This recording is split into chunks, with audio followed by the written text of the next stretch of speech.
Hey dear student, जों दिनै सोंथि 2.2 कुइसनखौ सावरायगोन। दाख्लै जों इन्ट्रोडक्शनखौ नायबायमोन। बेहाय मा होनदों 1 नम्बर सोंनायाव गाहायनि राशिफोरनि बबेया मोनसे सोलायस्लु थानाय बांबिदाब आरो बबेया नङा नोंनि फिननायनि थाखाय जाहोनफोरखौ होननानै बुंदों फोरमाय होननानै। स' जों बेनि सोमोन्दै सिगाङाव नायबोखाबाय माबायदिबा बांबिदाब जायो आरो सोलायस्लुआ मा बेखौ जों नायबोखाबाय। स' मोनसे सोलायस्लु होनोब्ला मोनसेल' थाखागोन नङा होमबा? एक्स थायोब्ला एक्सल' थागोन, वाइ थायोब्ला वाइ थागोन, टि थायोब्ला टि थागोन। स' दानिया जों कुइसनखौ जागायनोसै। जोंना गिबियाव दङ 1 नम्बर सोंनायाव 4x - 3x + 7 मोनसे सोलायस्लु थानाय बांबिदाब नंगौना नङा बेखौ जों नायबाय। नैबे x नि डेन्सिटिया जोंना 2 दं, नैबे मा दं x नि डेन्सिटिया 1 दं। अब्ला बे मोननैनिबो x नि डेन्सिटिया नायबाय जोङो 1 आरो 2 आ मा आबुं अनजिमा। स' बेनिखायनो जों बेखौ मा होनना लिरनो हायो? जों एन्सारखौ मा होनना लिरनो हागोन बेहाय? 4x - 3x + 7 मोनसे सोलायस्लु थानाय बांबिदाब मानोना x नि डेन्सिटिया मा होननानै आबुं अनजिमा होननानै बुंनो हायो जों। मानोना x नि मोननैनिबो डेन्सिटिया जोंना 2 आरो 1 मायाव गोलैयो? आबुं अनजिमा। नेक्स्ट कुइसन नाय y² + √2 दङ। जोंना सोलायस्लुआ मोनसेल' दङ, y² दं, नैबे गैया। अब्ला जों मा होनना मिथिखाबाय? नैबे डिग्रिया जोंना मा जाखाबाय बियो? आबुं अनजिमायाव गोलैखाबाय 2आ। आबुं अनजिमा जानोब्ला 0, 1, 2, 3 नङामोन होनबा? 0निफ्राय जागायनानै जोबनो गैयै अनजिमाखौ जोंना आबुं अनजिमा होनना बुंनाय जायो। स' अब्ला 2आ आबुं अनजिमायाव गोलैयो, अब्ला जों बेखौ मा होनना लिरनो हायो? जों बेखौ मा होनना लिरनो हायो?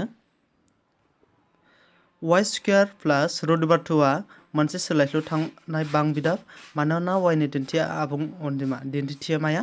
आबुं अनजिमाया। नेक्स्टआव नाय रमान नम्बर 3 आव जोंना दङ t √t + t √2। नैबेहाय नायबाय जोंना मा फार्स्टनि सोलायस्लुआ जोंना √2 दङ आरो उननि सोलायस्लुआ जोंना √2 गैया। अब्ला √2 गैया डिग्रिया जेब्लाबो 1 जायो। √2 नि ओंथिया माखौ फोरमायो मिथिगौ ना? √2 नि ओंथिया माखौ फोरमायो? 2/1, जेराव बेनि माना बेसेबां? 0.5। अब्ला मा जायो बियो? बियो 0.5 जोंना मायाव गोलैया? आबुं अनजिमायाव गोलैया। स' बेनिखायनो जों बेखौ मा होननानै लिरनो हायो? स' जों बेखौ मा होनना लिरनो हायो?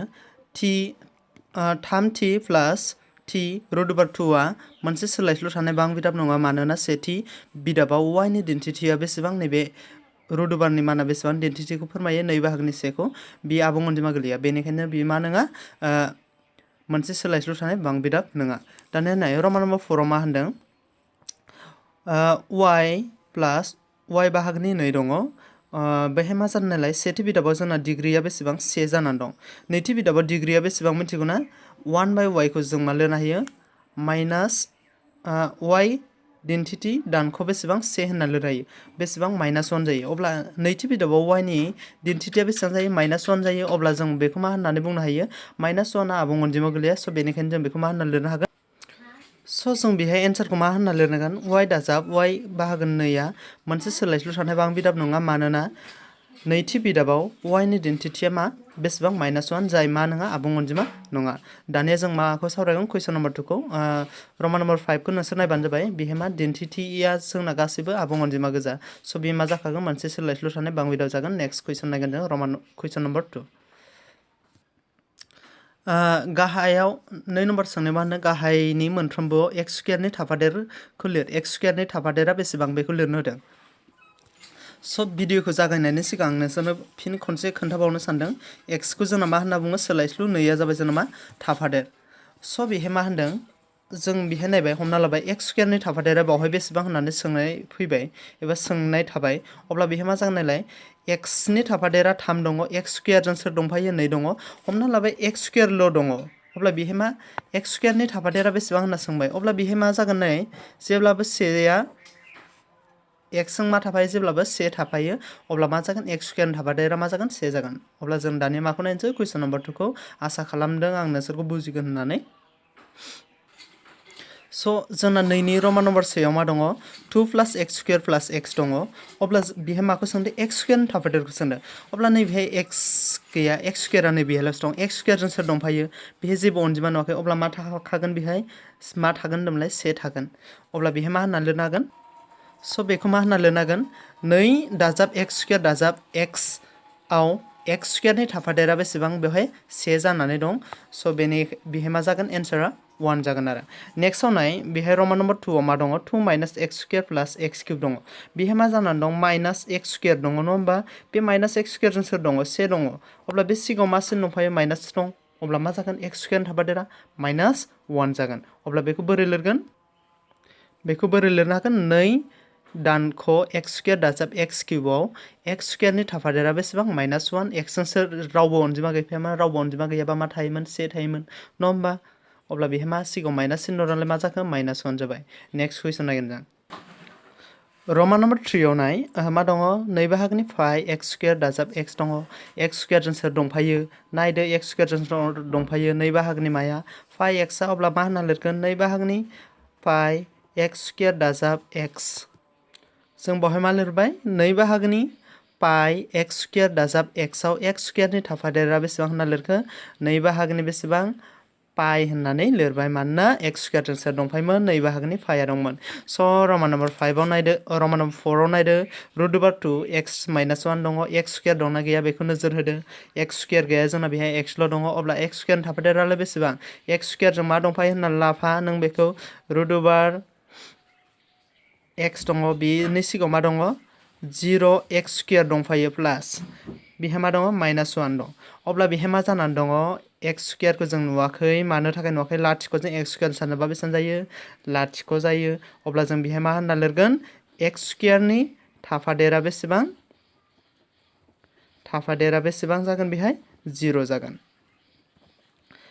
स' जों रमान नम्बर 5 खौ नायगोन दानिया रमान नम्बर 5 आव दङ 2x minus 3x square minus 3x प्लास 1 दङ स' जोंना बेहाय x स्क्वायरा दं नैबेहाय नङा होमबा स' जों x स्क्वायरजों मा दंफायो से दङ बेहाय जों मा x स्क्वायरनि थाफादेरा से होननानै लिरनो हानाय नङा मानोना बिसोर मोननैया मा जानानै दङ ब्रेकेट दङ बिसोर मोननैया सानजाबलायनानै दं जों गिबियाव बिसोर मोननैखौ मा खालामनांगोन जेथो सिफायग्रोनांगोन 2xआ गिबियाव नैबे बां बिदाबजों सानजाबगोन आरो 3आ नैबे बां बिदाबजों सानजाबगोन स' जोंना सानजाबनाय ब्रेक खालामनाय रुलखौ बयबो मिथिखायो नङा होमबा जेथो सिफायनाया 2xआ गिबियाव नैबे बां बिदाबजों सानजाबाय दानिया मा जागोन नाय 2xआ x स्क्वायर सानजाबा मा जागोन 2x क्यूब जागोन xजों x स्क्वायर सानजाबा x क्यूब जाबाय माइनास 2 सानजाब 3 बेसेबां जाखो 6 xजों x सानजाबबा x स्क्वायर बेबो प्लास प्लासआनो जाखाबाय 2 सानजाब x 2x जाबाय दानिया मा जागोन माइनास 3 x स्क्वायरजों सानजाबा 3x स्क्वायर माइनासजों माइनास मा जाखो प्लास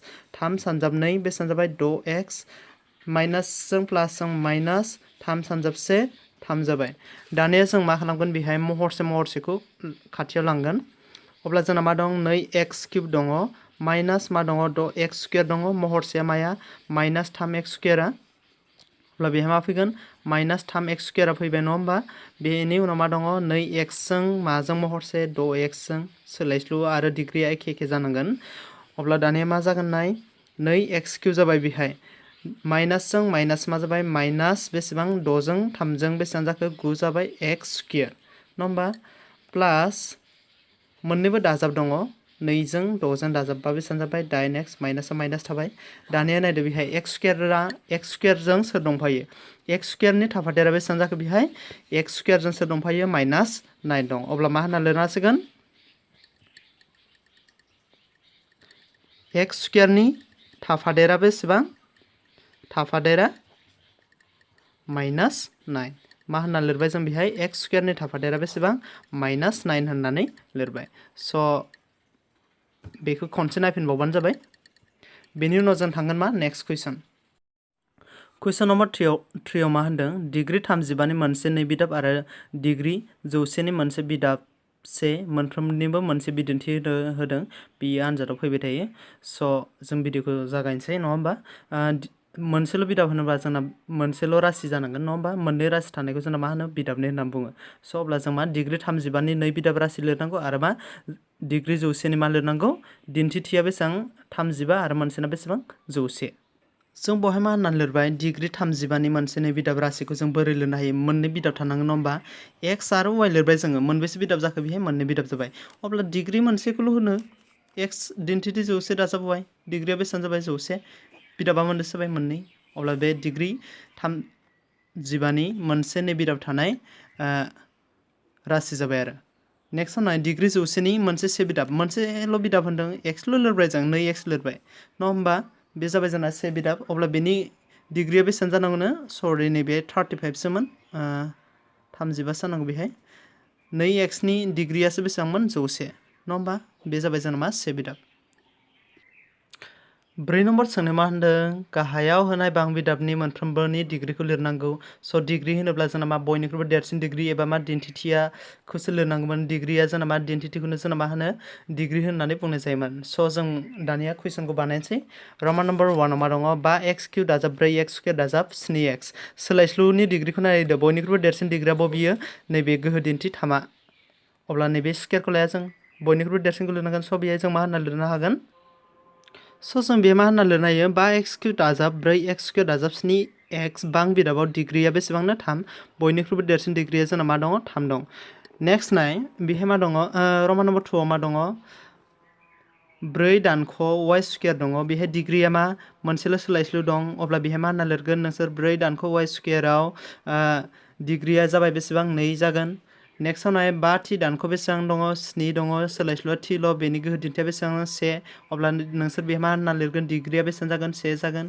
नेक्स्टआव बेसेबां दं रमान नम्बर 4 आव सोलायस्लु दं नामा गैया बेहाय माल' दङ अनजिमाया 3ल' दङ अब्ला सोलायस्लु गैयाबा बेहाय डिग्रिथ' थाखाया अब्ला बेनि डिग्रिया बेसेबां जागोन 0 जागोन नेक्स्ट कुइसन नाय मा होनदों गाहायाव होनायखौ हांखोआरि जौगानाय आरो गणकारि बां बिदाबाव थाखो राननो होदों स' बेखौ नोंसोर मिथिखागौ जोंना जेब्ला डिग्रिनि माना 1 जायो अब्ला बेखौ जों मा होनो हांखोआरि बां बिदाब जेब्ला डिग्रिनि माना मा जायो 2 जायो बेखौ जौगानाय आरो जेब्ला डिग्रिनि माना 3 जायो अब्ला बेखौ जों मा होनो गणकारि बां बिदाब होननानै बुंनाय जायो अब्ला रमान नम्बर 1 आव मा जागोन डिग्रिनि माना बेसेबां 2 बे मा जागोन जोंना जौगानाय बां बिदाबाव गोलैगोन रमान नम्बर 2 आव नायबाय जों डिग्रिया नैबेना 1 नैबेना 3 डिग्रिनि माना बेसेबां जागोन 3 जागोन अब्ला बियो मायाव गोलैगोन मा होनो गणकारि बां बिदाबाव गोलैगोन रमान नम्बर 3 आव नायबाय y plus y square plus 4 आव नायदो बेहाय डिग्रिनि माना बेसेबां 2 बियो जौगानाय बां बिदाबाव गोलैगोन बेहाय मा दङ 1 प्लस x दङ x नि डिग्रिनि माना बेसेबां 1 अब्ला बे मायाव गोलैगोन मोनसेल' जायोबा 1 जायोबा डिग्रिनि माना बेयो हांखोआरि रमान नम्बर 5 आ मायाव गोलैगोन हांखोआरि रमान नम्बर 6 खौ नायबाय जोङो r स्क्वायर दङ सोलायस्लुनि डेन्सिटिया बेसेबां 2 डिग्रिनि माना 2 जायोब्ला बेखौ जों जौगानाय बां बिदाब होनो रमान नम्बर 7 आव जोंना मा दङ डिग्रिनि माना बेसेबां दङ 3 दङ अब्ला डिग्रिनि माना 3 जायोब्ला सोलायस्लुनि सायाव डेन्सिटिया 3 जायोब्ला बेखौ जों मा होनो जौगाथाम बां बिदाबाव गोलैयो जोंना सोंथि 2.1 आ बेखिनियावनो जोब्बाय भिडिअखौ नायनानै बोरै मोनदों कमेन्ट खालाम आरो चेनेलखौ साबस्क्राइब खालामनो दाबावथार थाबैनो सोंथि 2.1 नि सोंनाय फिननायखौ जों मा सावरायगोन 2.2